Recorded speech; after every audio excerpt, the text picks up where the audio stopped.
ಕರ್ನಾಟಕದ ಕರಾವಳಿಯ ಉಡುಪಿ ಜಿಲ್ಲೆಯ ಕಾರ್ಕಳ ತಾಲೂಕಿನ ಸಮೀಪವಿರುವ ಬೆಳಮಣ್ ಎಂಬ ಪ್ರಶಾಂತ ಗ್ರಾಮದಲ್ಲಿ ನೆಲೆಗೊಂಡಿರುವ ಶ್ರೀ ದುರ್ಗಾ ಪರಮೇಶ್ವರಿ ದೇವಸ್ಥಾನವು ಸುಮಾರು 800 ವರ್ಷಗಳ ಪುರಾತನ ಇತಿಹಾಸವನ್ನು ಹೊಂದಿದೆ. ಪುರಾಣಗಳ ಪ್ರಕಾರ ಈ ಶಕ್ತಿ ಕೇಂದ್ರವನ್ನು ಪರಶುರಾಮನು ಪ್ರತಿಷ್ಠಾಪಿಸಿದ ಸ್ಥಳಗಳಲ್ಲಿ ಒಂದೆಂದು ನಂಬಲಾಗಿದೆ. ದಂತಕಥೆಗಳ ಪ್ರಕಾರ ಇಲ್ಲಿ ಹಿಂದೆ ಸೌಪರ್ಣಿಕಾ ನದಿ ಹರಿಯುತ್ತಿತ್ತು ಮತ್ತು ಈ ಪ್ರದೇಶದಲ್ಲಿ ನೆಲೆಸಿದ ಮುತ್ತರಸರ ರಾಜಮನೆತನವು ದೇವಿಯ ಆರಾಧನೆಯನ್ನು ಮಾಡಿ ದೇವಾಲಯವನ್ನು ಅಭಿವೃದ್ಧಿಪಡಿಸಿತು. ತಾಯಿ ದುರ್ಗಾ ಪರಮೇಶ್ವರಿಯು ಇಲ್ಲಿ ಶಾಂತ ಸ್ವರೂಪಿಣಿಯಾಗಿ ನೆಲೆಸಿದ್ದು ಭಕ್ತರ ಕೋರಿಕೆಗಳನ್ನು ಈಡೇರಿಸುವ ಶಕ್ತಿಯನ್ನು ಹೊಂದಿದ್ದಾಳೆ.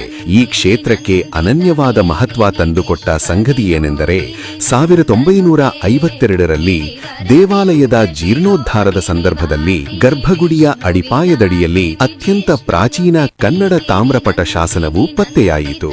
ಈ ತಾಮ್ರ ಶಾಸನ ಈ ದೇವಾಲಯದ ಪುರಾತನತೆಯನ್ನು ಸಾಬೀತುಪಡಿಸಿತು. ಗಿರಿವರ ವಿಂಧ್ಯ ಶಿರೋಧಿ ನಿವಾಸಿನಿ ವಿಷ್ಣು ವಿಲಾಸ